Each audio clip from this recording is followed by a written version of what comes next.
We're just normal men. What do you mean, normal men? We're just innocent men. Welcome to the RedAssPodcast, your home for Aggie sports, barbecue, music, and much more. And now your hosts, Rob White and Roy May. Howdy, guys. Welcome back to the RedAss Podcast. Today is Tuesday, November 25th. It is a beautiful day on the backside of what was some very nasty weather. But we are leading into one of the greatest times of the year. You have Thanksgiving right around the corner here in a couple of days. Right past that, full-on Christmas season. But in and amongst all of that, one of the greatest holidays in college sports is rivalry weekend. And we have arrived. Well, and I want to start just real quick, and I got to be honest, I was expecting more energy for Rivalry Week, but I appreciate you keeping this kind of at least level to start with, because this is probably going to go completely off the rails today. Exactly. I wasn't going to sit here and just park this thing at 11 and then rock and roll. Before we get any further, though, I'm Rob White, fighting Texas Aggie class of 2014. Yes, I'm Roy May, fighting Texas Aggie class of 2015, and I would like to start with a PSA, TED Talk, whatever you want to call this. New Army. Specifically New Army. And I'm sorry to call you that, but it is what it is. Anything past you is always New Army. It always will be. I'm New Army to somebody else. It's life, all right? I mean, you're new army to me, technically. Yeah, I see. It's part of the process. Mhm. Here's the thing, and I know we've probably talked about this before, but I would like to let you know that as of the final whistle from the Samford game, this is the week that if you get on TV, you are allowed to do the horns down. All right. This is the week when you do it. All right. You don't do it any other week, minus baseball, minus when we're playing them. But this is the week. You have full authority. And quite frankly, as a former Yell leader, I get to say this. You know what? Everybody has senior privileges this week. Everybody's allowed to whoop. Everybody's allowed to do whatever they want. This is the week.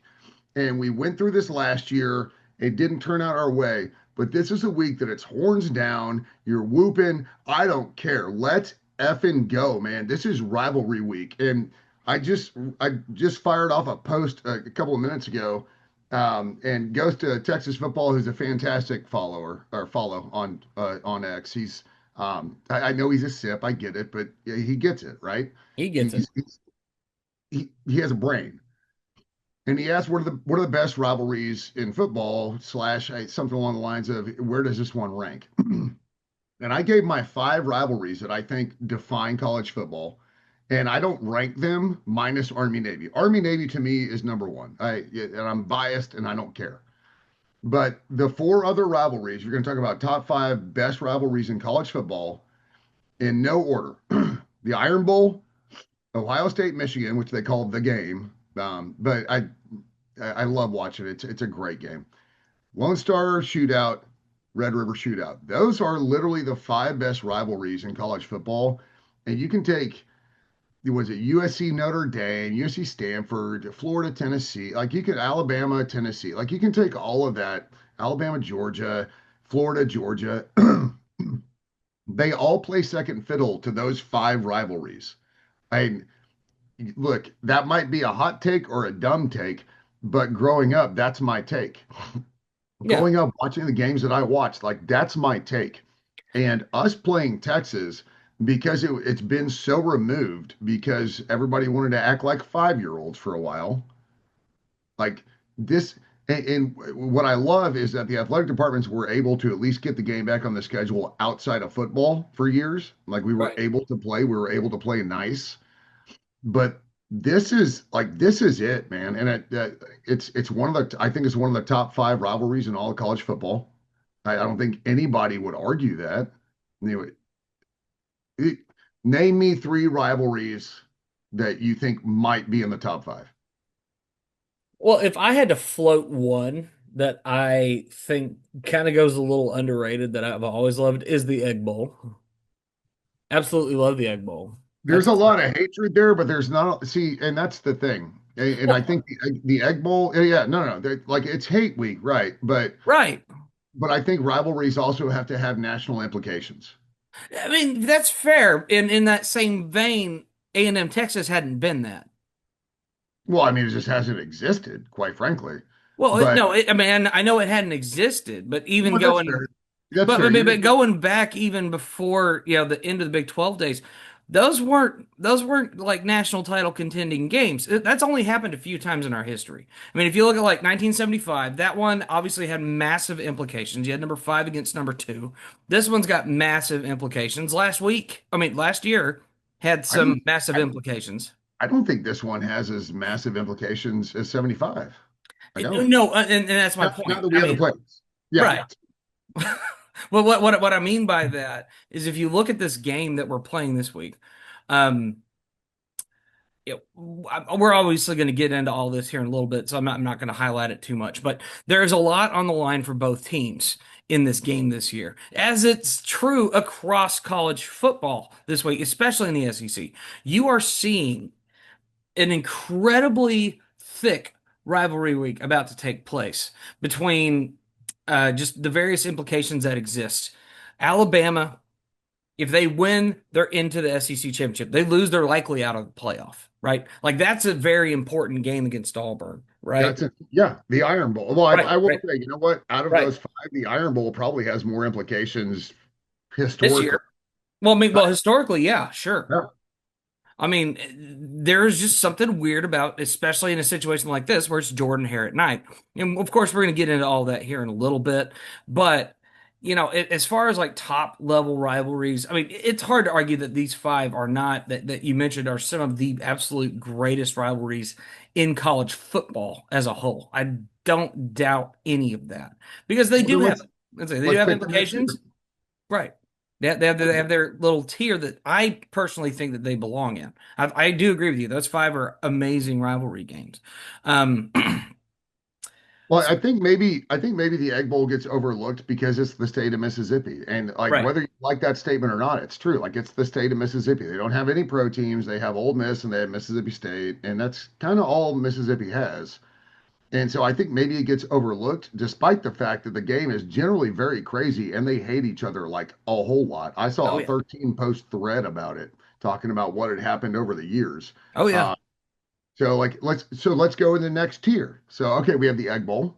I think Paul Bunyan's axe isn't that Wisconsin, Minnesota, right? Yeah. I Uh, think Missouri, um Kansas? yeah, Missouri and Arkansas. No, Missouri, Kansas. I was about to say Missouri, Kansas. Yes. Yeah, no, Border War. Missouri, Arkansas is just a game. I think they're playing. Yeah, they're playing this week. um, Oh, we're even picking that game because it's a Oh, tight spread for right. no reason, quite frankly. Mhm. Uh, you talk about like BYU, Utah, like there's some great matchups, but I think a lot of this, and maybe this is part of how TV works, these are the games that have been shoved down our throat, right? The third Saturday in October, right? That's Mhm. Alabama, Tennessee. Sure. And I'm not an Alabama fan. I'm not a Tennessee fan. I've been to both states. I understand like the rivalry, but why does Alabama Tennessee exist kind of thing? It's like why does Texas A&M South Carolina have a trophy? Well, and I think to that level is if you look at rivalries, which obviously the big rivalry week here, we always you fall to the mean of what is like your primary rival at the end of the season. That's just one of those things that I think it's really cool that that's how it's developed as time's gone. Oh yeah. But one thing I do appreciate is like some of these other subtle rivalries and the backstory on it. Like people will come back and ask, why does A&M and Baylor have a beef? And people could go back into the historical record and show the various examples of why. I mean, not the least of which was that 1926 fiasco with the car, right? I mean, the fact is, all of these rivalries have story, they have meaning, they have a lot of background to them. Even if it's stupid like it is with South Carolina, a forced game where two teams had never played each other before that game, but it has developed into something that's kind of a fun little quirky rivalry between us and South Carolina. And I think the thing that helped it was South Carolina became competitive finally. Well, you know what? I've got to go back here. I gave a top five. I Sure. almost want to add a sixth because it's one of my favorite games of the year. And I literally, born and raised Texan. I have no reason to care about this game other than the fact of the name. The world's largest outdoor cocktail party. Fantastic. Georgia, Florida is must-watch TV, no matter what the game actually ends up looking like. And I don't know why. And that's a bucket list rivalry for me, just because I want to go tailgate with Georgia and Florida fans and see what happens. You know what I'm saying? Yeah, and the thing I think I appreciate about that is it falls in category of I think the three games that should ever and only ever be neutral site games in the regular season. That is the Red River Shootout, the world's largest outdoor cocktail party, and of course Army Navy. Those are the three games that I think are perfectly fine being neutral because of geography more than anything, especially for the first two. I mean, you're talking about Jacksonville is about, I mean, I won't say it's dead center, but it's about as neutral of a spot as you can get between Gainesville and Athens. Yeah. Even And though sa- it's in Florida, it's Jacksonville. Like, right, I mean, same deal with Dallas, at the Cotton Bowl. In fact, Norman is technically closer to the stadium than Austin is by about 10 miles. So, I mean, right there, that's the thing I appreciate is like when you have the geography to make it work and you have the facility in the middle to make it work, I'm totally cool with that. But just these random, oh hey, we're gonna throw Texas Tech and Baylor into the butt bowl in Arlington this year. Like nobody wants that. Play well, on campus. and again, we do have to preface Army Navy is the last game of the year, so this Right. even though it's rivalry week, they're not playing this week. Right. And and unfortunately, on the record, I think we're going to get dusted. You But say this. but yeah, but you never know with rivalry week, right? Right. And that's the thing. Like there's a deep in like deeply ingrained passion to beat your rival, right? And this world of college football with NIL and the transfer portal and all this, it's a little bit different. These players committed to a university back in the day, right? Like Correct. Bucky Richardson came to Texas A&M to play football. He came from Baton Rouge, came to Texas A&M to play football for Texas A&M. And even though he's from Baton Rouge, he learned real quick how easy it was to hate Texas. But now in the more kind of a higher gun kind of mentality that we have now, which again, I don't care. It is what it is, whether you like it or not. I don't think that Casey Concepcion has like the same hatred for Texas that I do. But on the flip side, I'm about to go completely on a rabbit trail here. Because of the culture that Mike Elko has instilled in this, like in this program, like this culture. And I saw a video of Concepcion went to a tailgate after the game just to say hi and sign autographs. He's like this is I mean, it's 1 year, right? I Right. mean, he's a hired gun and he's been amazing. He's borderline John Wick, wide receiver and punt returning. But like to go out and embrace the fans after when you should be going home and showering or like going home, dropping all your stuff off and going to Northgate or going to Chimmy's or just doing whatever it is you do. And he hauls off to West Campus and goes to hang out with a tailgate and meet fans. This is these are the guys, and you look at the evaluation that Mike Elko has done in the transfer portal specifically, right? Mm, Because high school kids buy into the coach and then the school. That's kind of my thought. And I know NIL's in there somewhere, right. but high school kids, I think, with this new world we're in, aren't seeing the NIL opportunities that transfers are, because transfers can make direct impacts, right? I mean, Right. we've seen it not just here at Texas A&M. We've seen transfers make direct impacts. And so to see something like that and this hired gun mentality, because we're like, oh, they're just here for the money. That's, you know what? First of all, get your bag, dog. Like, get it. Absolutely. But for you to come in and like truly want to understand and learn Texas A&M, like, and again, it means a lot to every fan base. It, I hate to use this phrase. It just means more. Uh, Mm, at Texas A&M, though, it does. It does. So these rivalry weeks are still as just intense, I think, because these kids are going to class, they're around camp, or they're on campus, they're around their fellow students. I think New Army is starting to figure out how arrogant and awful Texas fans can be, uh, and it's. I'm thrilled the rivalry's back. I never wanted them in the SEC, but I'm thrilled the rivalry is back because Aggies and Longhorns can start seeing each other for who they are. And look, I'm gonna tell you right now, every Texas fan that I've ever met that graduated from Texas, like went to Texas, like darkened a door in a class, are generally very good people. They're fun. It's like the fun, like it's a ghost of Texas football. Sure. He's fun. He'll play back and forth, right? But he's never going to make a bonfire joke. We're never going to make a bell tower joke. Like these are the things that are off limits because we respect each other. It's all the t-shirt stuff. And I know that's one thing we've talked about. Like it'd be great to have more t-shirt fans, right? Because that means we're really good. But I still don't think that A&M t-shirt fans will react the same or act the same. Maybe that's just me. I don't know. Sorry. Bunny Trail. We were talking about rivalries. My bad. No, you're fine. I want to go next tier of rivalries. I want your opinion on this. So let's say those five are the five, right? Because I only Okay. have 5 fingers on my hand. Right. I would So, say, I mean, if we're going down the hate rabbit hole, I mean, truly, I mean, we're talking like volume. Like they really, really, really don't like each other. Backyard brawl. I mean, let's talk about Pitt, West oh, Virginia for a minute. okay. So You know, we're like this is to me this is second tier, and I right, think it's just second tier because of branding, if nothing right, else.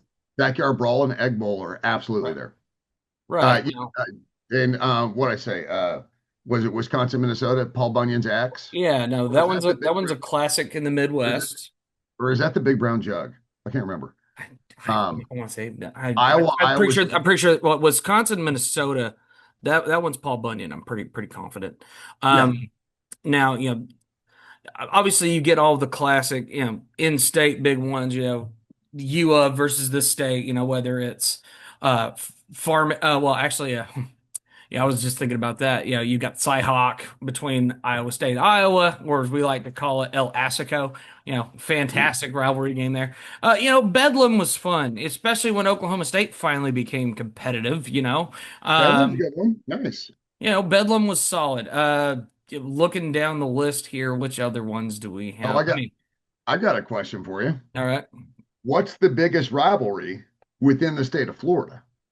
See, that's a tough question to ask, right? Because I mean, honestly, you know who I think it might be? Florida State and Miami. I think it might be, honestly. I think Florida's biggest rivalry is Georgia, and after that it's Tennessee. So Well, I think it's got to be the Knowles and the Canes, right? it's not a too dissimilar situation to what we found ourselves in when we first moved into the league, right? A&M goes to the SEC, and all of a sudden, Tech, Baylor, Texas, obviously to an extent, kind of took a back seat in terms of obviously who were playing on the field, right? If you look at what Florida does, Florida largely plays and focuses SEC, and that's where their rivalry hate is largely pushed towards. Yeah, do they not like Florida State? Absolutely. Do they not like Miami? Absolutely. But they didn't play Miami a ton when Miami was at their peak. Florida kind of avoided them, really. So Florida State was stuck in there, more or less in the cage with Miami there for a while. But that helped develop what became kind of a fun rivalry, especially from two opposite sides of the state between Tallahassee and the city of Miami, just as an example. But in the cross city rivalries can be fun, especially like years when USC and UCLA were good, right? Yes, Mr. May. Ah, yes. For those of you just listening, I raised my hand. What are the most overrated rivalries? I'm going to start with SMU TCU. Well, SMU TCU, I mean, it's hard to rate it high in the first place. I mean, it's got classic like Southwest Conference tie, but once again, it's two private schools in DFW just trying to figure out who's got better money. Stanford Notre Dame. I think it's completely overrated. Okay, you know what? On a counterpoint, Cal Stanford is freaking awesome. Cal Stanford, yes. Notre Dame Stanford, no. Notre Notre Dame Dame's, USC, no. I mean, so Notre Dame, who would you claim as their biggest rival? That's a tough question. I'm not going to say that on this. I won't be. Nope. Nope. Good competition past a certain point. But Film man, Towers. yeah. I just yeah, they're so So like think about some of the biggest overrated rivalries, though, right? So I don't think the Egg Bowl's overrated. absolutely not. I think that one's underrated in a lot of I people's think the Egg Bowl's second tier, and I think it's like knocking on the door of top tier. Uh, absolutely. I but mean, it's like Washington, Oregon, It's got its But you know moments. what? Sure. I like the Apple Cup. I might Yeah. put them in the second tier. Right. Oregon doesn't have a rivalry because they don't want to play Oregon State anymore because they're babies. Hmm. It's just a bunch of children saying nonsense. I used to love watching Oregon State, man. Uh, Yeah. so that's one that's broken up because of conference realignment, which I think is just crap. Right. Uh, Well, you got another good Illinois one. Northwestern is, I mean, I'm trying to think through the states. Like, there's just not that many rivalries that Okay. kind of ring the bell, All right. you know? Let me float one at you real quick here. What would you say is your favorite dead rivalry? The two teams don't play anymore, really, Oh, wow. because if you go down the list, man, there are some good ones. Like going forward, By the way, we didn't prepare for this part of conversation at no, all. not at all. No, I'm legitimately stumped. but I mean that's all right. I mean, if we're looking at it, I mean, looking at like an Alabama LSU game, right? Like that, that was a SEC West matchup every single year, and it's not going to be. It's going to get broken up quite a bit because they're I just not, don't think that was a rivalry so much as it was an important game for a lot of years. which it is, and I I, think that brewed. I mean, that ended up brewing a lot of extra depth because when you're the two biggest guys on the block for years, yeah, you know, it was a huge game. I still don't think it was a rivalry. I don't think that it's hard to brew that hate despite like it being an important game, right? right?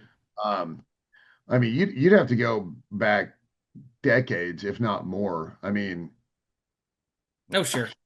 gosh, I don't know, A&M Baylor. I mean, Again, in baseball, A&M Rice. I don't, oh God, yeah, that was a lot of fun back in the day. But see, that's the thing, right? Like those are games that are brewed out of what naturally came. Like A&M TCU in baseball. There's no reason that should be a rivalry, but it was for many, many years, right? absolutely. Yeah. Well, that's brewed out of competition, whereas Right. even though it's regional, like that's brewed out of competition. But now that we don't play anymore, like I don't see TCU as a rival in baseball. Well, Um, and the two guys that were largely involved with that rivalry, Childress and Schlossnagle, are no longer at their respective spots. right. And so, we go back to the A&M South Carolina kind of manufactured rivalry. Right. Um, here's another one, and I found this fascinating. I read this, this fall at some point. Arkansas and LSU don't care about the Golden Boot. Like they just don't give a shit. Like they don't understand why people think it's a rivalry. They're like, what, we're playing LSU or we're playing Arkansas. Like, they don't think of it, even though there's a trophy involved. They're like, yeah, whatever. We don't care. And so I thought that was interesting. Like you want to talk about a manufactured like rivalry. That one and us in South Carolina, even though Arkansas and LSU have been going for a lot longer, they Sure. just don't care. Like there's no hate there. There's no it's just where Fayetteville exists and where Baton Rouge exists. There's no regional conflict. Somebody just said, "Hey, it looks like a boot," and so they decided to make a trophy. That's what it feels like because neither fan base gets fired up about that game in the sense that it's a rivalry for a trophy. Well, We get fired up for South Carolina because we're sick of dropping the ball every once in a while against a team that we shouldn't. But and do you care about the bottom trophy? I mean, do you? I mean, obviously I want it, but that's fine. That's typical. Yeah, I mean, see, that's the beauty of rivalry. There's depths to it, and and you do weigh these things differently, right? I mean, I don't weigh my hatred of Baylor the same as I would necessarily weigh my hatred of maybe an LSU or a Texas, right? Right. Like those are just two teams that I kind of hold over the top, and those are two teams I dislike for very different reasons. But see, that's the beauty of it, right? You have different flavors of teams that you don't like, and then you start developing other flavors of why you don't like teams, like A&M and Ole Miss. No one's going to call that a rivalry, but there for a while, Jimbo and old Lane Kiffin going back and forth, that was a beef, Like there's examples of that throughout college football. But that's why we love I, it. well, I think a lot of it also comes down to, yeah, I'm a little bit older, even though you're a class ahead of me, I'm older. Right. And so I have a lot of Southwest Conference foes that, quite frankly, if we started playing them again, I'd hate them. Well, like, I mean, Texas Tech would be on that list immediately if you look at Lake teams. Tech, Cougar Right. High, Rice, Baylor, TCU, SMU, SMU. You like all of them. Yeah. So that's like a deep rooted. They just were always our foes in conference. Um, and but again, like we said, with conference realignment, I think rivalries have changed, They and have. so it's nice to see the ones that like the Egg Bowl, right? That's a long-standing one. Ohio State, Michigan, long-standing. Army, Navy, doesn't matter what conference they're in, right? Good old Uh, fashioned hate, man. We haven't even talked about Georgia Tech. no, Auburn, Georgia. There's another one. Yeah. That's probably next tier. And for me, maybe it's weird. See, Georgia Tech is weird because again, we go back to the fact that Georgia Tech hasn't really been competitive in it, Right. and I think that even alludes to the whole, us and LSU. It wasn't really a rivalry until we started winning, Right. right? Like it can't be a rivalry if it's one-sided. It just can't. You can dislike your in-state opponent, but it doesn't really matter if you're Georgia Tech running the triple option for 34 years Right. and Georgia just beating the crap out of you. Um, so unfortunate that the Georgia Tech game won't be better this year, with Haynes. Um, Yeah. so it's that kind of is what it is. But yeah, Georgia Tech's okay to me. It's always been Sure. a big brother, little brother, or like SEC, ACC kind of thing. Right. Um, but again, like, dude, it's rivalry week. It is. You can't ask for anything better. No. And quite frankly, I would like to add this ranking to the list. There are two elite weeks where you can day drink.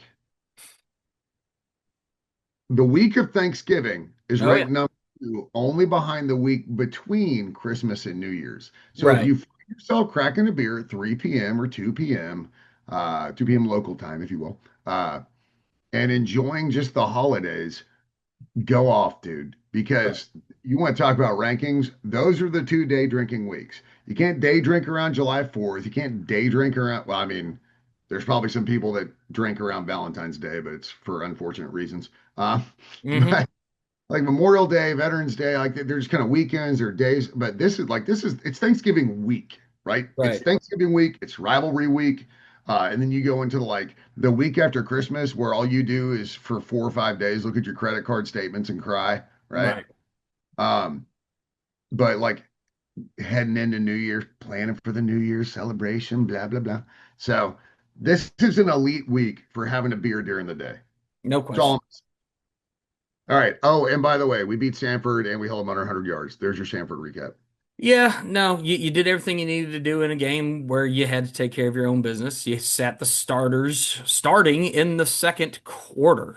You did, I mean, no complaints. You got some key experience for guys. I liked what I saw out of Brady Hart down the stretch. I liked a lot of what we saw from plenty of the backups in terms of receivers, in terms of defense. I mean, come on, no complaints. You did your job. I was kind of shocked. I think Brady Hart, and I'm not trying to, obviously we don't like to bang on anybody on this podcast. I thought Brady Hart actually looked a little bit better than Miles O'Neal. He And did. that was shocking to me given what I saw to Miles O'Neal in the spring game. Yeah, and he's like Uh, 17. Literally, Yeah, he's a he's kid. 17 years, he's like Ryan Williams last year. Did you know he's 17 years old? Yeah, 17. But I'm with you. I was glad that there's two things that I love to see.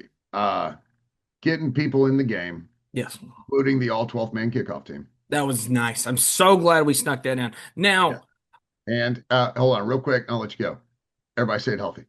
everybody stayed healthy. Question: how do you feel about the kicking Uh, I am not as confident as I was on Friday. And see, that's the kicker, ironically, in this situation. Really, If it really. comes down to A&M having to win games via kick, can we nut up and get it done? Well, and here's my thought on this, and this is, the elephant in the room, right? This is super obvious and easy. The only time you need to kick should be an extra point. And as long as we can keep that mentality, because I'll be quite honest, nobody in this locker room is blaming anybody. We saw that in South Carolina. We've seen it all year long. Nobody's blaming anybody. The body language on the sideline is good. Nobody's mad at the other side of the ball. No. They're like, all right, how can we? Okay, what can you do and what can we do? What can we do to help you? What can you do to help us? Let's make that happen, right? That's really been the story of this season, quite frankly, Yeah. because we've had some bad halves, bad quarters, and I think Marcel Reed and the offense is going to go, you know what, Randy? You know what, Zirkle? We got you, dog. The only time you're going to need to kick, it'll be no pressure extra point. We got you. And I could see, like, given everything that we've seen this season, how we've won, how we've come back, how we've been resilient, how we found different ways to win, offensive, defensively, quite frankly, special teams, right? At times, yes. And so you look at the reality of the offense going, you know what? We won't put you in those situations. And that I feel like that's their approach as opposed to, dude, you got to stop missing kicks. They're going, Right. let us put you in a better situation to succeed. Because again, I would love to go back and figure out how many times I've used this word, but freaking culture, man. Culture. Yep. It's culture. The offense isn't blaming the kicker. They aren't blaming Randy or Zirkle. They're saying, hey, what can we do to put you in a better situation? You know what? We'll put you in a situation. Now, again, though, I mean, it's concerning because some of these games may come down to field goal kicks. Right. But I trust in the coaches to put whoever looks the best on the field. If they miss, they miss. We've responded to misses. We responded to 2 misses, as a matter of fact. Well, and speaking of Jared Zirkle, on the day, he goes 2 for 3, hit a long of 39 yards, made all of his extra points, looked like he was getting more comfortable with each additional kick. So maybe it's not the end of the world on that front. Maybe he ends up becoming something we need later. But as it stands right now, yeah, it's a bit of a weak point, but let's just do what we need to do and score touchdowns because that's just way easier.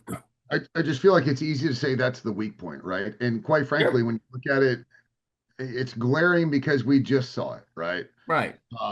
College kickers in general are not very good. There's probably 3 or 4 kickers every year that are worth going to the NFL. The rest of them are above average, pretty much. Mm-hmm.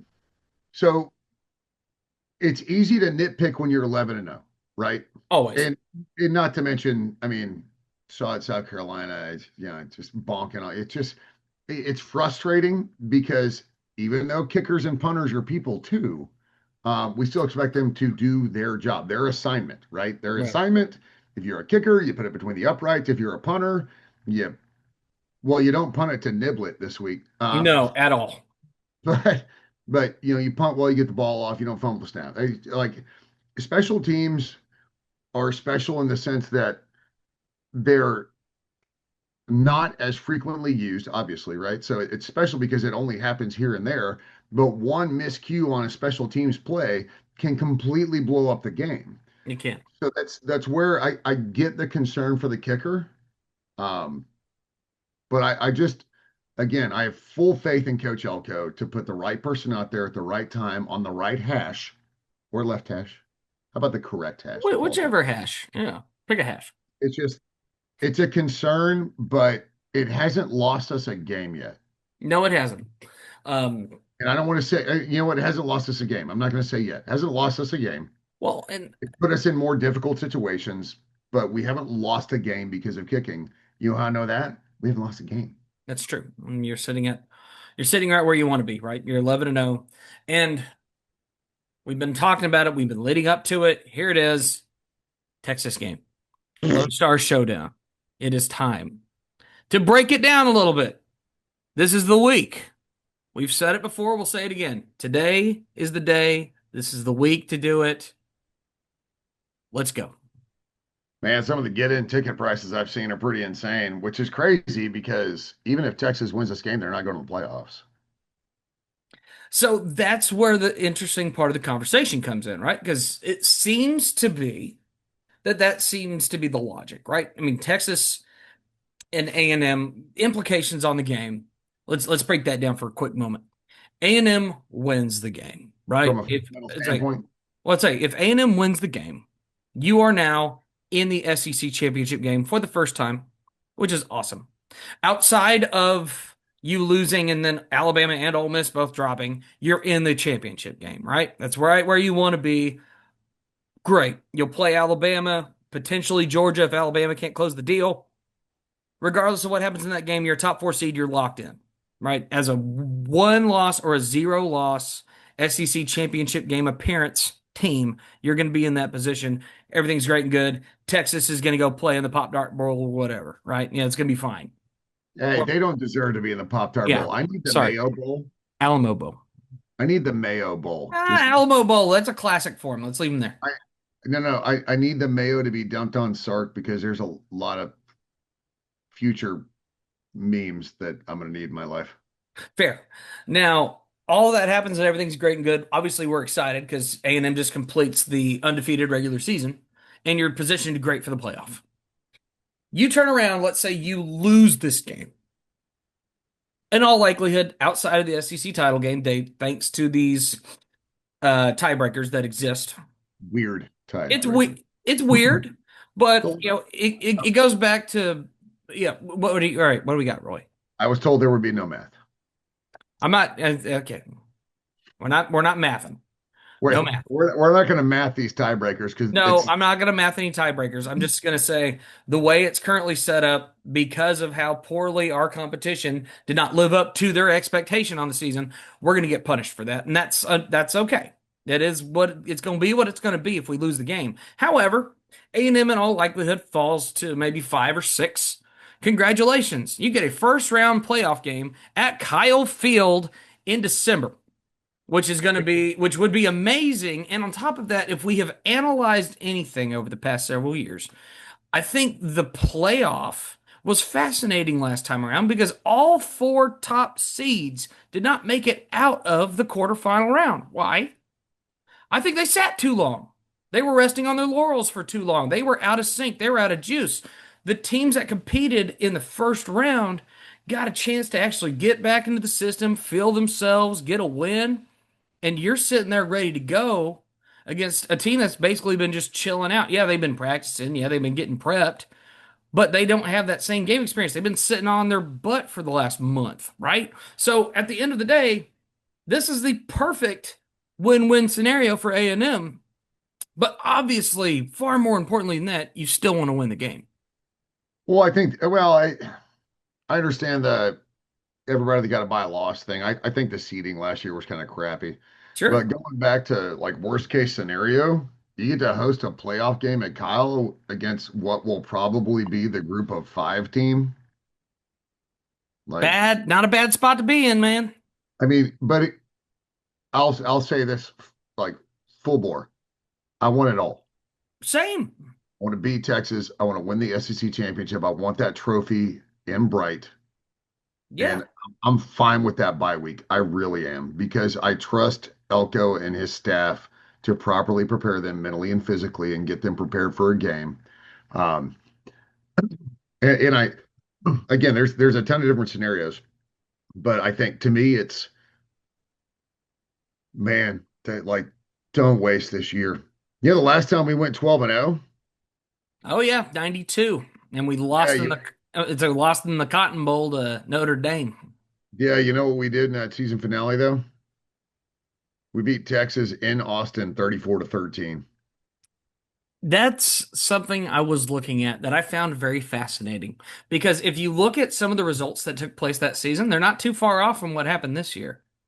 You beat LSU in Baton Rouge. You beat Mizzou at Mizzou. You're playing Texas at Texas, and they won that game too. Or sound like really bad Dr. Seuss here, but the fact is that's what's happening right now. Texas A&M has an opportunity to put a stamp on this thing. And on top of that, you're going to do it at a place that if I have found anything this week that has been more fascinating, Texas fans have been a little more on edge than normal. They're a little defensive right now. They're very defensive right now. I feel like anytime there's been a post, I mean, like this was just a quick example. I think it was yesterday.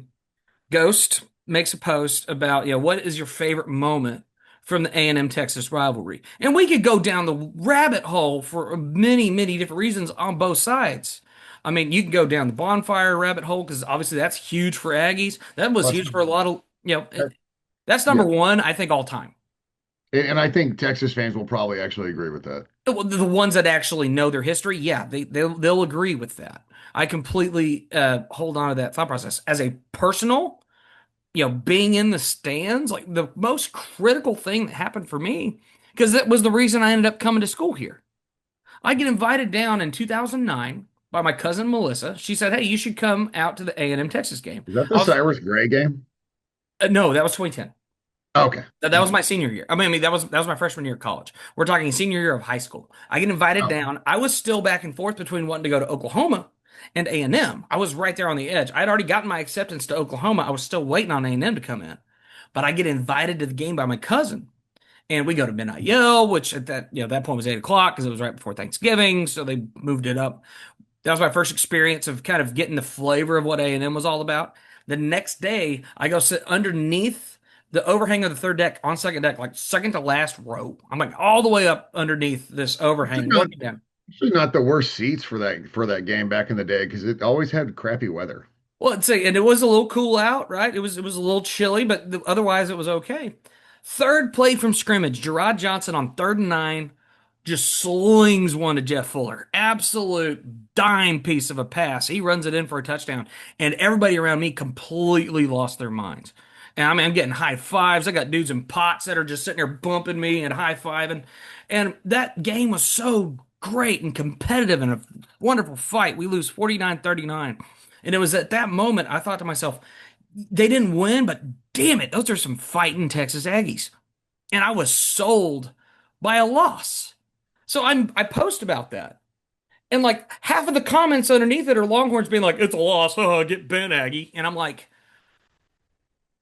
Yeah, reading comprehension is difficult. it's like, but also I'm like, that was a really fast and kind of a defensive reaction. Are y'all scared about what's about to take place? They are. They are. I think they Uh, are. and we'll get into this in a second. I have a quick question for you. This is like a this or that kind of thing, right? All right. Would you rather win 34-13 to mirror that year or win 13-0? See, 13-0 has such awesome implication for a lot of different reasons, but I think ultimately that would be kind of the perfect way to win that game because at that point it's a shutout in Austin. Yeah, they hold you down, but if you shut them out and let's say you miss an extra point on another touchdown or you end up getting 2 field goals in conjunction with the touchdown, So whatever that looks, four field goal attempts. yeah. Right. But you're sitting at 13-0. If you have a 3-0 score, 13-0 score, my goodness gracious, could you imagine? And the best part is on the score bug, because we would be listed the first team, it would be 13-0. I'm telling you, man, That was part of it. it Yeah. would be Uh, amazing if that panned out that way. uh, Personally though, man, I just hope we stomp them. I mean, I hope it's an abs. If I had to I mean, I'm sure we'll get into score predictions, all that fun stuff later. But I hope by the fourth quarter, it's looking a lot like it did in Missouri. I hope it's looking a lot like it did in Baton Rouge. I hope that this stadium has 20 to 25,000 Aggies just singing their songs, loving life, and Texas fans realizing that this is a new reality. I'll tell you what, the band going to march down Congress, you want to talk about bringing back the rivalry. Yeah. So I'll be interested to see how that goes, quite frankly, because I could see it not going well. No. Uh, but all right, man, let's get into it. You want to get into the picks first, or you want to get into this game? You know what? How about we just go ahead and get into the picks real quick. We'll break down this game hard at the end and then do our Yeah, pick because and, obviously and do our pick for that. obviously we're gonna pick it, and we're gonna pick it last, obviously. All right. Yeah. Yeah, we'll dive into that. We both sucked last week, 2-3. Yeah, I know. I was kind of keeping up with some of those games. I mean, there was at least a couple of results that I was cool with. I mean, I'm pretty sure, right, I picked Pitt.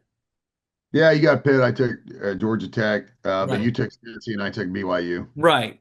Right. So that was the one discrepancy. We both missed on Florida.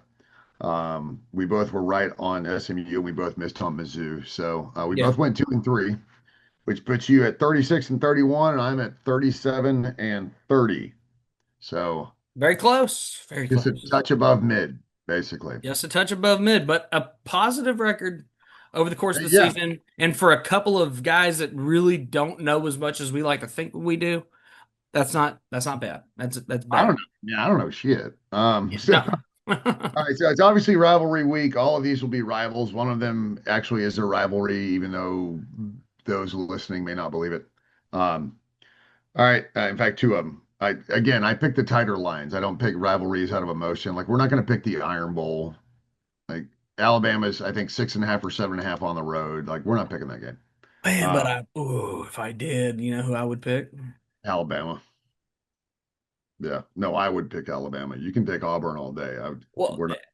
I mean, if you want to add a bonus pick, we can throw that in there. But it's fine. The only thing about that game I find very fascinating is the fact that Auburn came out and brought themselves I mean, they brought in another quarterback and he looked real good, man. the Had- the only rivalry game with a big line that I'd even be tempted to screw with is the Egg Bowl. Fair enough. Because it's in Starkville, and this Kiffin stuff is, I don't care what Jordan Chambliss tweeted out, like, bro, you're not focused. You're distracted. The fact that you had to go to X to post Right. means you're paying attention. All right, so first one, we've got Arizona on the road at number 25, Arizona State. Obviously, a rivalry. Arizona State is 1.5 point favorites at home, which means Arizona's probably the better football team. Yeah, I mean, they've been looking like it too. I mean, they're on a 4 game winning streak right now. They just took care of their business against Baylor. They took down what was potentially a playoff contending Cincinnati team. I mean, they've been on an absolute tear since that tight game with Houston. Hard to argue what they've been doing over there. Arizona State, they're on a good little 3 game winning streak after also, ironically, losing to Houston. But, just that's a rite of passage for the state of Arizona this year. But yeah, you're gonna, What a crappy rite of passage. yeah, what, yeah, you have to lose to Cougar High. Like, come on now. But it's hard to argue what Arizona's been on recently, man. They've been on a hell of a tear. On the road, Tempe, Arizona. There's gonna be a lot of tempers flaring. It's gonna be very, very tight in terms of the focus. So dad's an Arizona State grad. I tend to lean that direction. I do like them. You're a big I, Sun Devils, huh? Wildcats. Taking Zona? Bear Same. down. Yeah. They have been on an absolute tear lately. The way that they looked against Baylor, the way that they just absolutely handled Cincinnati. I Oh, like and for the record, I've written all my picks out, so I'm not picking to stay above you. I've already written my picks out. that's fine. So who'd you have? Also, I had Zona. Yeah, Zona too. All right. Yeah, I got the Wildcats. Wildcat. All right, next is number 14, Vandy going on the road to number 20, Tennessee. Tennessee's a 2.5 point favorite. This is a rivalry game, although it's one of those kind of muffled rivalries because Vandy has been a doormat for so long. But it's an in-state rivalry. They have Diego Pavia.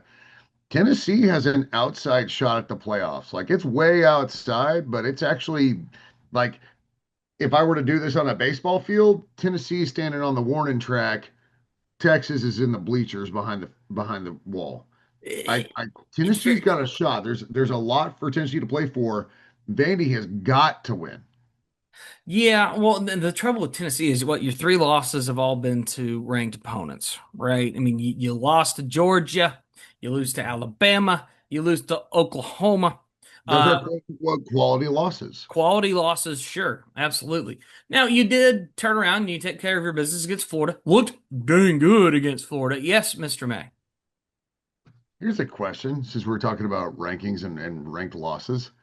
Do you think that college football should morph into the quadrant 1, 2, 3, and 4 like basketball? Maybe. I mean, see, the thing I absolutely despise, and we have to deal with it every single year, is the fact that a ranked win loses value every week because that team fell down. And I think that's just silly to me. Because at the What point, if you're going to rank somebody, if you go to a quad system, what that does is it does keep them pooled right where they should be, ideally. for the most Right. part? Right. You know what? This is a discussion for another day. I'm sorry. Yeah, sure, that's fine. That's next week. Yeah, that's next week. We can jump into Yeah, that. let's Uh, have the quad discussion next week because that yeah. might be an entire podcast. So Uh, so just looking at the most recent games, I mean Vanderbilt, whew, they took care of their business. Absolutely took care of their business against Kentucky, who had yes, been looking a lot better over the last few weeks. If anybody hasn't been paying attention, Kentucky's people been were, looking good. people were picking Kentucky to win. I'm like, they're looking better, but I mean, that's the difference between being a turd and like being just the turd that's left on the grass. Right. Like Kentucky, like the bar isn't real high to improve at Kentucky. So No, I was shocked that people were picking Kentucky to upset Vandy or even cover. I could see them beating Louisville though. Like that's just kind of one of those things. They're one of those teams right now that has been on an upward movement, but Vanderbilt put an end to that very quickly. Yeah, yeah, yeah. I mean, Vanderbilt absolutely smoked him, and that score line 45-17 didn't even really do that game justice. I think No, Vanderbilt dominated that game, just like Florida was dominated by Tennessee. Mind you, we didn't even talk about this last week. Part of the reason why I was picking Florida in that game, I didn't realize that Florida had not lost to Tennessee there in Gainesville since the Bush administration, like yeah. '03 or Yeah, that's one of 03, those 04. that's one of those goofy rivalries. Remember for a while where when we first got in the conference and we played Auburn and basically you couldn't win at home no matter who Right. you. Yeah, it's one of those goofy rivalries. But again, like Tennessee's ranked 20, Vandy's 14. Tennessee's a 2.5 point favorite. I think the shine has worn off Vandy. I think a lot of that like honestly, I think a lot of it is just like, okay, fine, Vandy's done. So much for the Cinderella story. Personally, I've got Tennessee in this game, though. I think Tennessee's a good football team. I think Vanderbilt showed, especially in the Texas game, just their deficiencies on defense. Mhm. Their perimeter and safeties and to an extent even linebackers. I mean, they look like they were running in concrete, man. So I've got Tennessee to beat Vandy. Well, and I also have Tennessee to win. I mean, I think with Tennessee playing, obviously on top of that, being at home, Vanderbilt understands that this game's got a lot of implication, but I still think that there is a lot to be desired, at least in my head, for Vanderbilt. They need to go out there and prove that that Tennessee's not necessarily the mountain. They want to go further, and I don't know if they have that yet. Yeah, to me, like I'm not saying Tennessee's a juggernaut by any means. Obviously, they're ranked lower, but their losses again to some pretty big time programs. It Yeah. looked good in losing. Um, I This is just one of those things where I think Vandy maybe there was a little bit more hype than there was substance, and I think Could be. I think UT is a good football team. I do. I mean, they're not elite by any means. I'm not saying that, but I think they're a good football team. It's at home. Tennessee, they're still an outside shot. I neither like nor dislike Josh Heupel. Um, I'm taking Tennessee in this one because I think Tennessee understands the ramifications. Um, Yeah. so next one is number 23, Cougar High, going to the Toilet Bowl on the Brazos to play Baylor. And Baylor is a 2.5 point favorite. See, I like calling it the baño on the Brazos. The what? I like calling it the baño on the Brazos That's fair. because it does look like a toilet right next to the Brazos River. It's kind of beautiful in its own Brazos weird del Baño. way. Uh, man, like that's a tough. I mean, that's a tough game for me. It I was a mean, tight line, so I picked it, man. I know. I see. I'm gonna You're compromise getting it. me geared up for rivalry week. I'm thinking about Alabama and Auburn. I'm thinking about those type of games, and you're going to throw me Baylor and Houston. Well, Get out. you're gonna hate the next one. I'm sure I, I will. I've got Cougar High. I'm just All going to pick Baylor because screw you for doing this to me. day. And you know what? I hope Baylor wins just to piss you off. I gotta be honest. I hope both teams lose and have a really great time. It's one of those. I'm picking tight lines, dude. It's not my fault that these rivalry games are touchdown plus freaking lines. Yeah, it's true. It's I'm true. not I'm not picking Auburn to beat Alabama. I'm not. I would have. Well, because you're insane. No. Rivalry week. How many times are we going to say this on this podcast? Rivalry week means the lines mean nothing. And I hope you learn that. I hope you learn that on I Saturday night. hope rivalry week goes chalk. So there. Okay, well, you know what they say about opinions. We both have one. Uh-huh. We won't All go right. much further than I, that. I got here's the next one. You're gonna love this one because this is a 2.5 point line. This is a close game. Number 22, Missouri on the road at Arkansas. You know what? I don't hate that. because at least that's within the league. God, You're lucky I didn't pull an ACC game out of my ass this week. I'm glad you didn't. Thank you. So looking at Mizzou and Arkansas, let's bring. The question is, does Taylor Green go? That's I what. honestly, I'm gonna tell you right now. And again, I'll tell you my pick first, so I'm not playing off the fact that Okay. I'm ahead in the picks, All right. but by one. I don't think it matters. Hardy is just a dude. I'm taking Missouri Yeah. because I think Hardy can keep Green off the field if he does go. Well, and the thing is, I think Hardy against this particular offense, against this particular defense with Arkansas, if we learned anything about them, they're extremely porous. I think Texas showed that last week, and every other team has shown that this year. People referring to Arkansas film need to stop doing it because Arkansas is literally bottom tier defense in college football. I'm just shocked it's a 2.5 point line, quite frankly. I thought it would be like a 12.5 point line. Like Yeah, no, give me the Tigers. zero respect for Yeah, Missouri right there yeah, on that. give me the Tigers all day. Yeah. All right. I think Eli knows what's at stake there. Yeah, it's in Fayetteville. They don't care. Their season's long over. They're sitting at what, 2-9? Yeah. Not great, Bob. Not great, Bob. And maybe this is a trophy game. I don't know. This is Bobby Petrino's last chance to actually get the job, Uh-huh. and he ain't gonna get it. I highly All doubt right, so that brings us to our game, number 17. Yes, Yes. number 3, Texas A&M University. You're fighting Texas Aggies at number 3 in the country, 11-0, undefeated. Ridiculous third down defense, gonna own the trenches. Offensive and defensive line are the strengths. That's how you win in this league. As long as we can kind of weather the storm of Sark's ability to script the first 10 to 20 plays of a game, because I think he's not a very good offensive coordinator, but I think the way he scripts the beginning of a game is very elite. If we can avoid that first, like literally first possession, wide receiver screen to Wingo, and also avoid the fake to that and the ball over deep on a post. exactly. Between those two, they have not seen a defensive front like this. And throw Georgia in there. I'm going to tell you right now, this defensive front is filthy. I think we're better than Georgia across the front. I think while their strength is probably their rushing defense, like of kind of all four facets, Right. passing, running, defending the pass, defending the run. Um, like they haven't seen this offensive line with Tommy Moffitt. It's been retooled. There's rotations. They haven't seen a quarterback like Marcel Reed.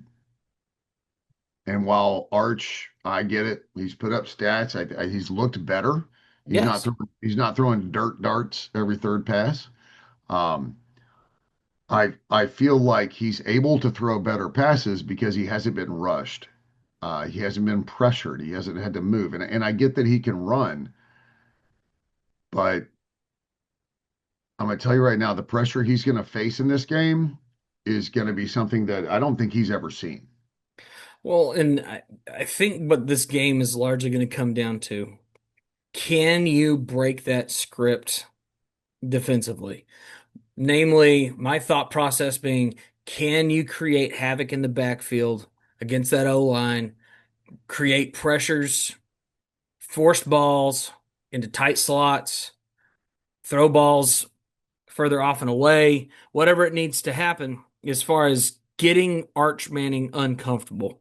I think that is absolutely crucial as far When as that side of the ball. On the other, and additionally to well, that, let's stay there for a second. okay, When he's uncomfortable, his mechanics go to shit. immediately. Well, it's not too dissimilar to Marcel Reed, but that's a very true thing. I'll tell you, Marcel's Or- mechanics when he's rushed are Right. better. Sure. And again, I'm not a quarterback whisperer by any means, but I played the position and I've studied it, and then that's probably what I love watching the most. Marcel's mechanics on the run are different than Arch's mechanics on the run. They are. On the run slash hurry, right? Yeah. Shifting the pocket to an uncomfortable position is a fair way to put it, maybe. Sure. Marcel, And I'm not saying it's a wide chasm, but he's just a little bit better. I agree. And Um, he just Marcel tends to sail it, whereas Arch tends to spike it. mhm. Either spike or wide, whereas Marcel just gets a little deep on it. So I'm sorry, go to the defense. Sorry, I just wanted to Yeah. put that. Yeah, no, you're fine. I think looking at as far as the A&M side of the ball is for defense, you have to make tackles in open space. You have to stop guys like shifty guys like Wingo or otherwise getting away. You got to keep those tight Number ends. one, number Yeah, one, absolutely. about to say you got to keep those guys from breaking tackles. You got to get them at the point of contact. But Yes, be right, but be just very competitive on air to air balls. You've got guys that looking back on this Arkansas game in particular, where did Texas find a lot of success? Well, Arkansas was running zone most of the game. So they were just sitting in open field and oh, able to run around. Like, terrible zone too. Like it wasn't even good zone. Like they were in no. like the softest zone I've ever seen, and it was for 4 quarters. Yeah, and that's just unfortunately the way it went. But you flip around and you look at the Texas side of the ball. They have struggled with running quarterbacks. They've struggled with mobile quarterbacks. They have struggled tackling in the open field in their own right many, many times. So, if we're talking like X factors in the game, things I want to see, if I had to pick one guy on this roster for Texas A&M to have just an absolute stud game, Mario Craver, man. So he's been quiet last couple of weeks. Got dinged up before that. Catches one ball against South Carolina. Like to think that he's healed up, mainly probably why we didn't see him at all in the Sanford game. Heals up. I want to see him go down the field on more than one occasion and just create some chaos on the defensive side of the ball as Like far as getting down the Notre field. Dame style. Right. That's a guy I want to see do very well. The running game, it very well might be there, it may not be. Texas, that's largely what that's what they've prided themselves on. South Carolina, who's not a very good rush defense, held us in check. We had to air it out, especially in the second half, because that's all we could do. Yeah, Don't put well, yeah. I mean, that second half was Yeah, the first half was the only telltale sign. The second half, you had no choice. Like you couldn't run for 3 yards in a cloud of dust. Let me give no. you a couple of metrics real quick. I think you might find interesting. Okay. So in SEC, like in conference, like I'm not playing with full season stats because they played Sam, we played Samford. Like I'm not playing with these stats, right? Like No. let's talk about in conference. I don't care what the rec or who the schedule is. This is Yeah. in conference. Who you played? In SEC games, Texas defensive success falls off a cliff in the second half. They're minus 13% differential between halves. So what that tells me is one, they don't have Tony Moffitt, right? And two, once the offense runs out of script, right? Once Sark runs out of a script, he's very reactive, and it's not always a positive for the offense, which means the defense is on the field even more. And that's what's happening. Why their defensive metrics are crap in the second half, they're spending more time on the field. And quite frankly, they're not going to be as conditioned as well conditioned as we are. I firmly believe that to the bottom of my soul that we are conditioned better than any team in the conference. And then you look at their defense, they allow explosive passes at the like one of they're in the bottom five of the conference. They give up and then they also give up 10 or more yard rushes on 17% of attempts. So while we talk about how good their rushing defense is, the reality is they allow explosive plays because a run over 10 yards is absolutely an explosive play. You Yeah. talk about passing, what you're probably talking about 20, 25, 30 Probably yards. yeah, chunk plays, right? A run that moves the sticks no matter where their sticks are, that's an explosive play. So they give up explosive plays. They suck in the second half, or at least they fall off. Excuse me, I won't say suck. They fall off in the second half. Like that's a recipe for disaster against an A&M team that in the second half comes out of the locker room like they're the 85 Bears. Well, and I think it's important to talk about culture and mindset.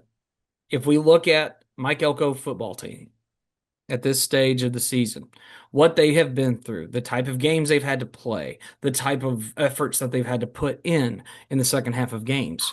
And this is an incredible stat. I didn't realize this. You realize that we are shutting people out in the second half when we have been trailing at halftime? It's completely insane.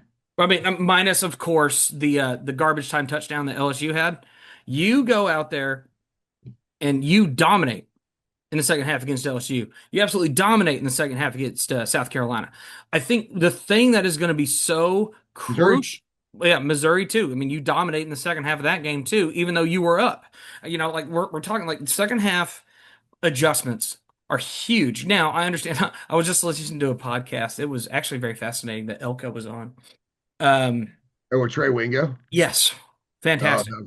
Yeah. By the way, it's what straight facts, homie. Yeah, Straight Facts Homie, great podcast. Trey Wingo, old or former, not old, former ESPN anchor. It's called Straight Facts, homie, and he did it's about 30 minutes with Mike Elko. I highly advise you go check that out. It was outstanding. Well, it opened up so much to kind of the inner workings of how he operates. I mean, this isn't, I mean, he said it himself. I think the idea of like you have to have belief going into the locker room at halftime. Otherwise, you've already lost. Like you've got to have it in your mind that you're going to go out there and win in the second half of games, which to Well, our team's credit, they have done. and it's not just coming out of the locker room. Everybody thinks they can Yeah, do like it coming going out of the into locker room. it. It's going into the locker room, and that's Right. where like the semantics actually really matter for people listening. It's the belief going into the locker room before you get any sort of hype speech or you have any sort of scheme changes or whatever adjustments you make. It's the belief heading into the locker room when you're down like that. And another statement he made a while back, like we didn't win that game, yesterday, or we didn't win that game today. We won that game 6 months ago. Yeah. No, And again, we keep going back to it, but it's a fact of the matter, man. It's a culture that he's built here. And I think every player would agree. Like we won that game 6 months ago, 8 months ago. We were putting the work in and sweating and just like wearing our asses out, trying to get better and be a championship level football team. And so that's why, since we basically previewed this, and we'll now head into the pick for the game. I think we're gonna blow their doors off. I I think it'll be tight in the first half, and I think we're gonna do what Texas A&M does in the second half.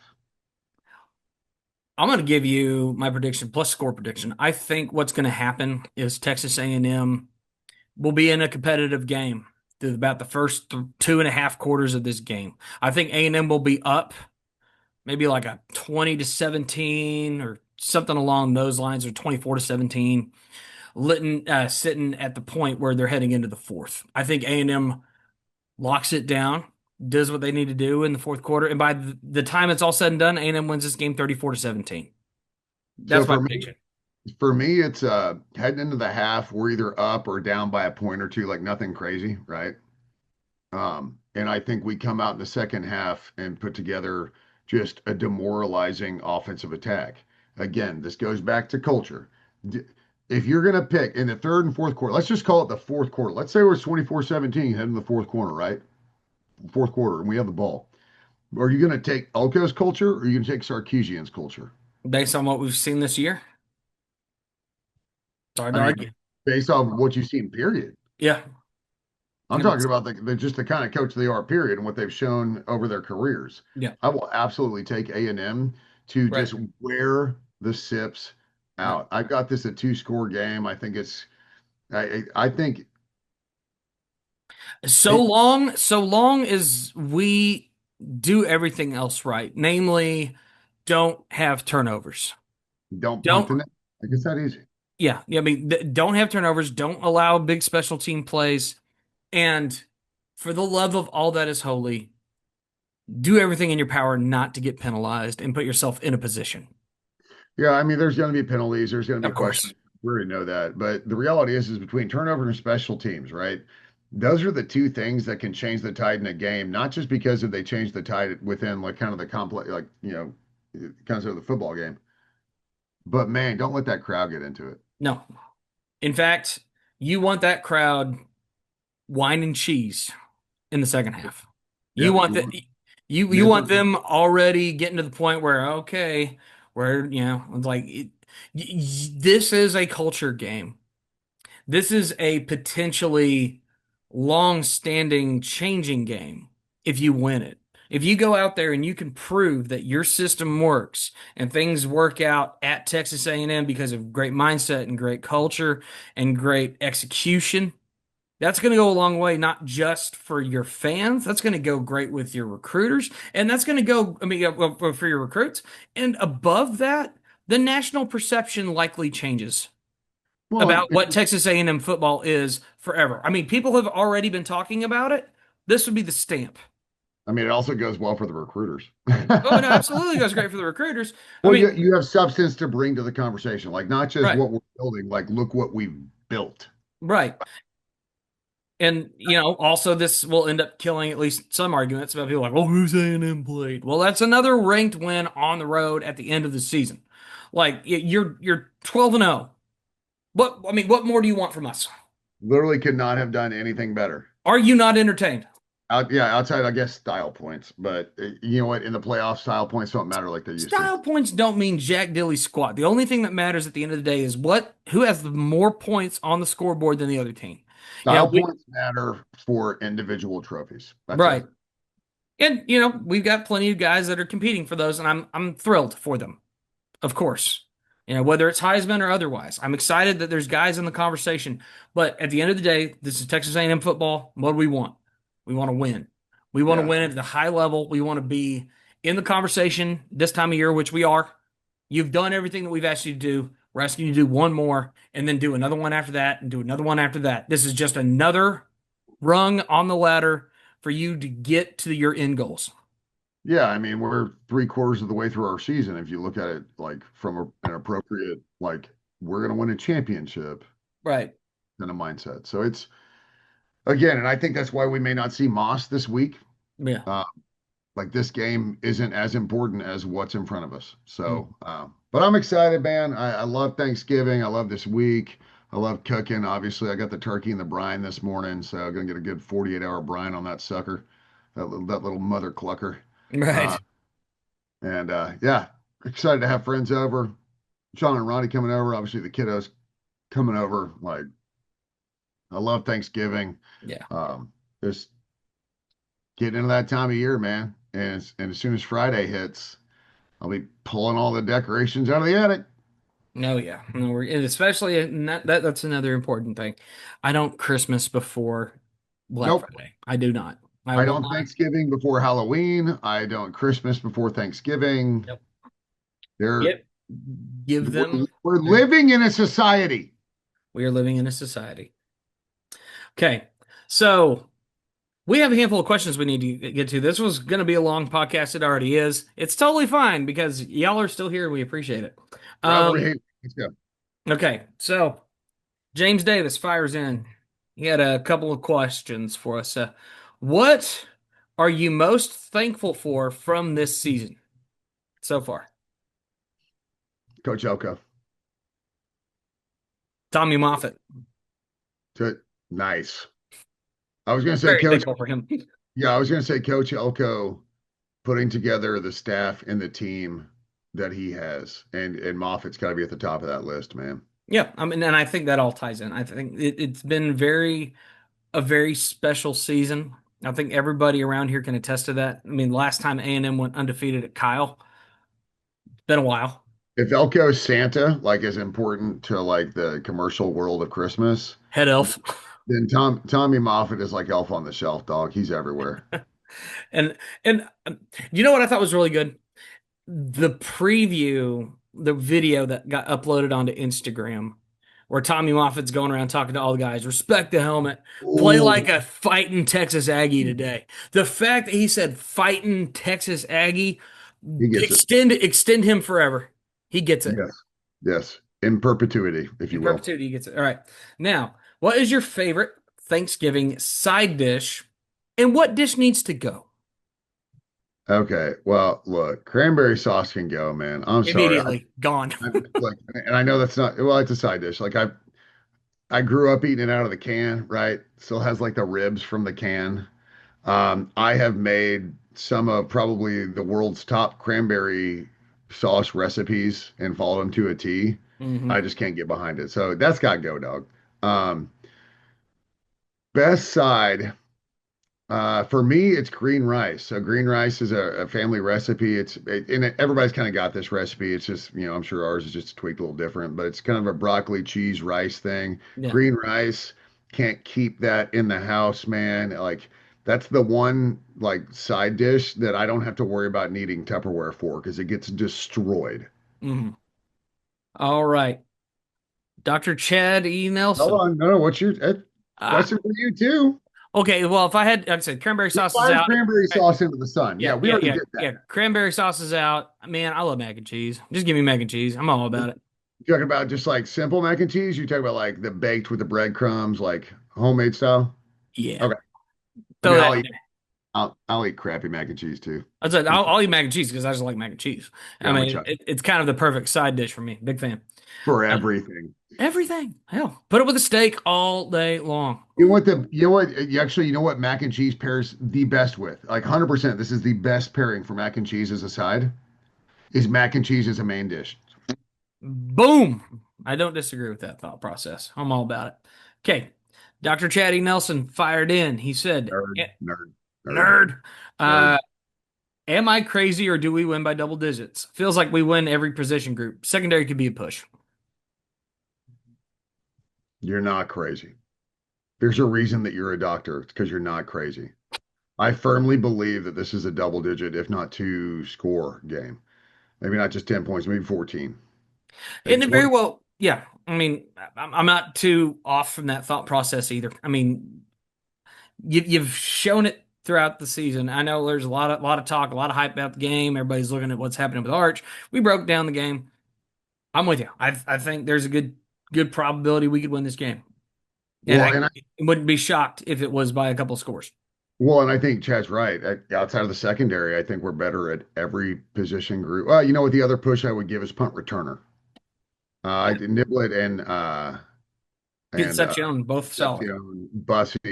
But Plus, on kick return, I'd give us the plus. So it's yeah.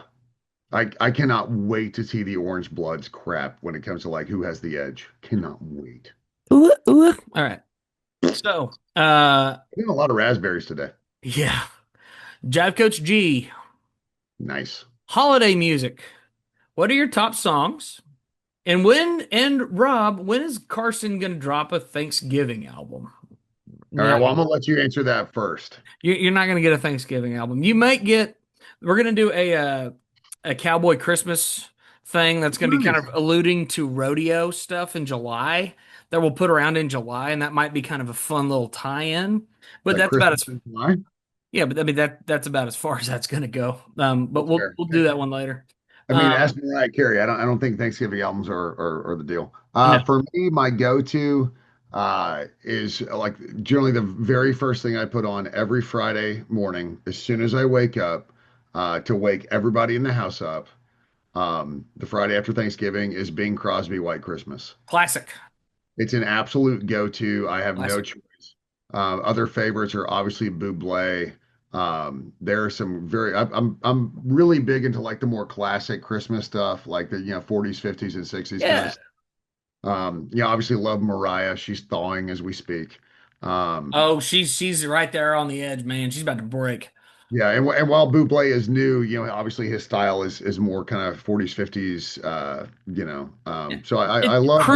crooner. He's a crooner. Yeah, Yeah. absolutely. Oh, and also I will absolutely dozens of times throughout the Christmas holidays listen to the entire Chipmunks Christmas album. Yeah. Owen. Okay. Yeah. Okay. It's a classic. No. Man, so I tend to break this down into what's my favorite like secular one versus pop. As far as well, I mean, like versus traditional, right? Secular versus traditional as far as Christmas music. Traditional, Oh Holy Night is one of my Oh, tops. no, yeah. I mean, if we're gonna go absolute traditional, then I will listen to Christmas hymns all day long. In fact, there's a Sure. playlist that has like a crackling fire behind it. Right. Yeah, no, that's absolutely the jam. But to wake everybody up, it's always Bing. Well, I'll say, and that one's, yeah, I mean, that one's up there. And big fan of Silent Night. Trans Siberian Orchestra doing their Carol of the Yes, Bells every yes. time. Carol the Uh, Bells. Absolutely. yeah. Yeah. As far as like other popular ones, man, I like, Christina Aguilera has one or two bangers. yeah. Chestnuts roasting on an open fire. Oh, The Christmas song, Bob. man. Oh gosh, what is it? It's chipmunks roasting on an Bob Rivers. Bob Bob Rivers Christmas. Rivers. Some of the most offensive stuff you'll ever listen to, but it is hilarious. Oh, good to know. We'll keep that one in. We'll keep that one in the chamber for You ever later. heard Bob Rivers? I need to listen to it. Oh yeah, so he's a comedian that sings, and so that song is actually chipmunks roasting on an open fire. Love it. Yeah. So All right. here you go, one more. The restroom door said gentlemen, so I just walked inside. Yeah. Oh boy. Um, awesome. Okay, moving on. We got two more questions. Jonna Lee asks, "Where in the world is Lane Kiffin?" Okay, I'm gonna let you in on my theory. I think Lane Kiffin is absolutely playing everybody for a fool, and he's staying at Ole Miss. That's what I think. I could see a world where that absolutely happens. Because think about how this has played out.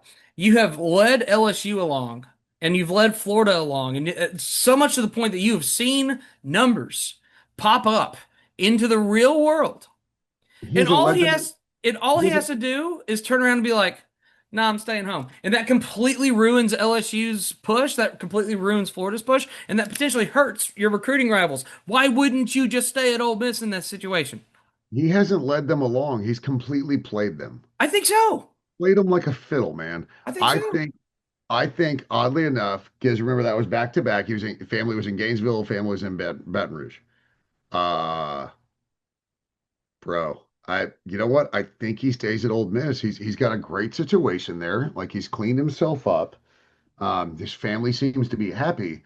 Man, and honestly, if he stays at Old Miss, one, I love that. Same. Two, like you have just taken Florida and LSU down a week or two of extra time that they could have been vetting other prospects. Exactly. And I That's think, not so much concerned about, but LSU, dude, take him down the rabbit hole and then pull the carrot out. Let's go. well, and if this was all about like being competitive and going to the playoff, hello, you're there. You know, like you don't have to go to LSU to do that. You don't have to do that at Florida. You have turned Ole Miss into a destination spot for top level recruits. You've turned it into what has become a very close to top tier SEC program. You're not quite in Alabama. You're not quite at Georgia, but you're Come right to the there zip. along. I mean, they're along the level where they're at a point where they are competitive. Come to the sip, Come to right? the SIP. It holds weight, whether people like it or not. Ole Miss is moving the right direction with Lane Kiffin, and I think it would be, I won't call it career suicide, but I'll say that he would do a lot of bad by leaving Ole Miss, I think, long term, because that is another burned bridge for a guy who has done everything in his power to rebuild himself. And I think Ole Miss is the perfect spot for him. He should stay there. It will, if he does move, it'll be his last coaching move. Nobody's going to touch him at this point, especially No. if he does leave the way he's playing his team that's going to the playoffs. I mean, I think you'd be a fool to yeah. This whole situation is nuts. I think he stays at Old Miss because I think he needs to stay at Old Miss. I completely agree with you. Also from Jonna, thoughts on the commentary of this season, mainly SEC Short's portrayal of battered Aggie syndrome. I love it. They're so dialed in. They're so good. Like, They get better and better every year. and it's shocking because of how short of a turnaround that they run them on. But yeah, no, I love SEC shorts. Funny side note. So the brunette that has been playing battered Aggie syndrome apparently found out that she was a bone marrow match to somebody who needed a transplant. So like they don't listen to this. They're never going to see this, but I would just love to give a massive shout out to her.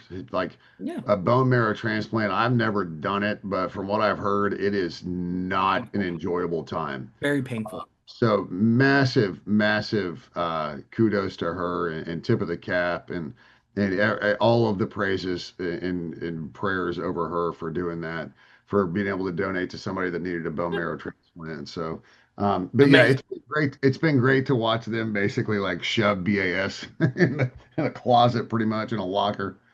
Well, I think the thing that I appreciate about her being involved, I mean, you have the side characters that have popped up and become very regular in these SEC shorts, like the idea of hope being a very dangerous thing for top level teams that are competing. And the Hope fact is that, for everybody. yeah, hope is for everybody. And I love the fact that that's a thing. But you incorporate battered Aggie syndrome, and it's pretty clear to me that as time goes, the SEC shorts guys are learning more and more about everybody else across this conference, and they start to understand culture across the board.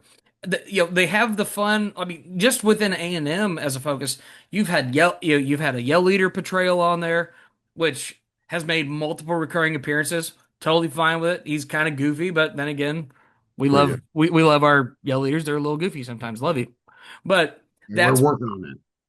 that's part of the gag. That's what it needs to be. It has to be a little goofy. But you get those, and now you've incorporated battered Aggie syndrome, who makes her debut appearance last year, right before we played LSU. And I love the fact that they've continued to incorporate her into the system, and you have made this goofy little love triangle now between her and Hope with A&M, It's because not a love that's the triangle, it's a jealousy it's triangle. a jealousy triangle, but it's true, right? You have Aggies that are fighting between having hope for the season, but going back to the mean, what they know. And that what they know is misery and disappointment, which is what battered Aggie syndrome is in a nutshell. So it's been so good to see that dynamic play out. I love what they do. Everything that they have done recently has been amazing. I want to continue to give big shout out to those guys. Josh They, Sneed is a they national treasure and needs to be protected. they rarely miss. I'll give them Yeah, that. they do rarely miss. Okay. Final question. This is from David Madron. He said, "Do we empty the stadium early in the third or late in the third?" I'll go middle to late of the third. I'm gonna go fourth quarter. I think it'll really start pouring out fourth quarter. I think the A&M scores early in the fourth, and that puts us up by a couple scores. They're gone. Yeah, I think we come out of the half and I think we impose our will, and it's very South Carolina looking in the sense that we score, stop, score, stop. I'll be Uh, way cool with that. so that's about halfway through the third quarter, right? Score, stop, score, stop. Yeah, So should be about I'll go with middle to late third quarter. And late third. I think by the time we hit the fourth quarter, you're going to hear the war hymn on TV. Yeah, That's how loud it's going to be, and that's how few fans in burnt orange will still be in the stadium. yep. Like I said, this is we've talked about it. We've been alluding to it. We've been all over it on this podcast. It is rivalry week. It is Lone Star Showdown week. Shootout. Texas, I don't call it showdown. Shootout. shootout. Lone Star Shootout, Red River Shootout. Let's get back to not having hurt feelings and bring back the Washington Bullets while we're at it. Yeah. So everything's in front of you, boys. You know what you have to do. Texas, they're a good football team. They're not you. And you got to go out there and show it. That's going to be the big thing. But if we've learned anything this season, if we learned anything from Mike Elko and his boys, they have proven time and time again that they know what the challenge is. Nothing is new to them. Life is going to continue to move forward, and they're going to go out there and win a football game. And they've seen it, and they've seen and prove that they can do it in just about literally any manner. So So it's I like like our chances. I love that the Aggie band will be there. I love that from what I've seen, there are going to be a ton of freaking Ags there. So they're estimating anywhere from 20 to 25,000, which would just be insane in that that's stadium. that's like turning. That's like what we used to do at Baylor. I mean, come on. That would be absolutely insane. So, rivalry week, folks, we love y'all. It was amazing. I enjoyed the podcast today. Be sure to check us out on our socials. That's going to be Roy May 15 on X, Roy May Jr. on Instagram, Rob the Slapper on both X and Instagram. Be sure to follow the Red Ass Podcast. Be sure to give us a like, comment, subscribe, hit the little bell so you know when we're uploading. All that fun jazz. And if you enjoyed what we did, yeah, please leave a comment. If you have some Texas friends that you know are going to just be hating any and everything that they have, feel free Be to the send it their way. worst hour and 20 minutes they've heard this week. Yeah, pretty darn close. But you know what? You got to send it to them, right? Just give people the opportunity to enjoy a little talk, a little Or hate chat, us. Give or them the hate us. opportunity to hate us. I'm good with that. Yeah, It's hate week. Let's go. yeah. Give us a little hate. It's okay. Comment on my goofy mustache. Comment on the fact that this guy is a bass player. Ooh, he can play guitar. Whatever you got to do to poke at us. I mean, go for it. I don't care. It's rivalry week. Bring it on. Let's I'm all go. about it. But it's that time. I'm excited. You're excited.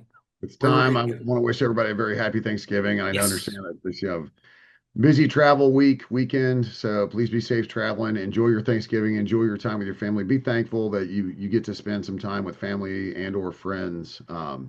It's such a wonderful time. That Thanksgiving really kicks off the holidays, and so I wish you all a very, very safe and a very happy Thanksgiving. Yeah. Don't eat too much, and if you do, you'll wake up like middle of the third quarter of the Cowboys game. You're good. And just as a quick aside, if you are traveling, just be mindful. There's a system coming through this week. Like we just had that first line come through this past week. They're anticipating another one immediately after Thanksgiving. So if you are traveling this during this time, just be safe out there, be smart, weather aware, and Be above all patient. else, Be what was it? patient. Be Be patient. patient. Yeah. At the end of the day, you'll get there one way or the other. If you're a hair late, you're a hair late, but that's life. We're not perfect. Nobody's perfect. You just got to keep on driving. So Hmm. I am Rob White. This is Roy May. We are the Red Ass Podcast. Take care. Beat the ever living, ever loving, compound complex hell out of TU. See Dig 'em. y'all next week. Gig 'em.